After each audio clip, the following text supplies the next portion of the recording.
அதே கல்ல உடுமலைப்பேட்டை பொள்ளாச்சியில தலைவர்கள்லாம் வந்து நாமளும் குடிச்சு அந்த கல்லு போராட்டத்தை ஆரம்பிச்சு வச்சோம். இன்னைக்கு ஒரு தடையை உடைத்து ஒரு போராட்டம் செய்வது எனக்கு அதுல உடன்பாடு இல்லைங்கண்ணா. தடையை நீக்கிறோம் நாங்க சொல்றோம். ஏன்னா நாளைக்கு அண்ணன் சீமான் அவர்களாக இருக்கட்டும், யாராக இருந்தாலும் மக்கள் பிரதிநிதிகளாக அரசு இயந்திரத்துல வந்து உட்காரும் பொழுது அவங்க கையெழுத்து போட்டு டெசிஷன் எடுக்கணும். நாளைக்கு டெசிஷன் எடுக்கக்கூடிய இடத்துக்கு அவங்க எல்லாம் ஒரு காலத்துல வர போறாங்க. அப்படி இருக்கும் பொழுது இல்ல நாங்க காவல்துறையை தாண்டி மரத்து மேல ஏறி நாங்க கல்லை இறக்கி கொண்டு வந்து குடிக்கணும் அப்படிங்கறதுல எனக்கு தனிப்பட்ட முறையில் உடன்பாடு இல்லை. அது இன்னைக்கு ஒரு விவசாய பெருமக்கள் செய்யறதுக்கு முழு உரிமை இருக்கு. மரம் வச்சிருக்கிறாங்க, பண்றாங்க. ஒரு அரசியல் தலைவர்களாக நாம் அதை செய்யும் பொழுது மக்கள் நம்மளை பார்க்கறாங்க.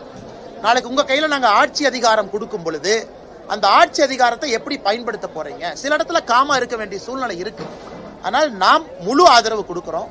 அதுக்குன்னு ஜி.கே. நாகராஜனோ நீங்களோ போய் ஒரு மரத்து மேல ஏறி பானை உடைச்சு காவல்துறையிட்ட சண்டை போட்டு நீங்க ரோட்ல கல்ல குடிப்பீங்களான்னு கேட்டீங்கன்னா நாங்கள் அதை செய்ய போவது இல்லை. சட்டப்படி தடையை தகர்த்து விட்டு களத்துக்கு வர்றோம். ஏன்னா அதுதான் ஒரு அரசியல் கட்சிக்கான அழகு. அதே நேரத்தில் அது சீமான் அண்ணன் ஸ்டைல். நான் சொல்றதுனால சீமான் அவர்கள் நான் கிரிட்டிசைஸ் பண்றேன்னு கிடையாது. அது அவரு ஸ்டைல்.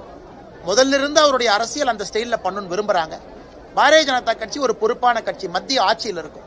நாங்க ஒன்றொன்றும் எடுத்தோம் கவிழ்த்தோம்னு பண்ணணும் அப்படின்னாங்கன்னா ஆட்சியில் இருக்கக்கூடிய கட்சிக்கு அழகில்லை. அதனால் எங்களுடைய ஆதரவு கல் இறக்கும் போராட்டத்திற்கு இருக்கு. விவசாயிகளுக்கு எங்களுடைய ஆதரவு கல்லின் மீது இருக்கக்கூடிய தடையை நீக்குவதற்கு இருக்கு. அதை சட்டப்படி நீக்கிவிட்டு நாங்க களத்துக்கு வர்றோம். ஆனா நீங்க மரத்த மேலேறி பானையை கட்டி இறக்கி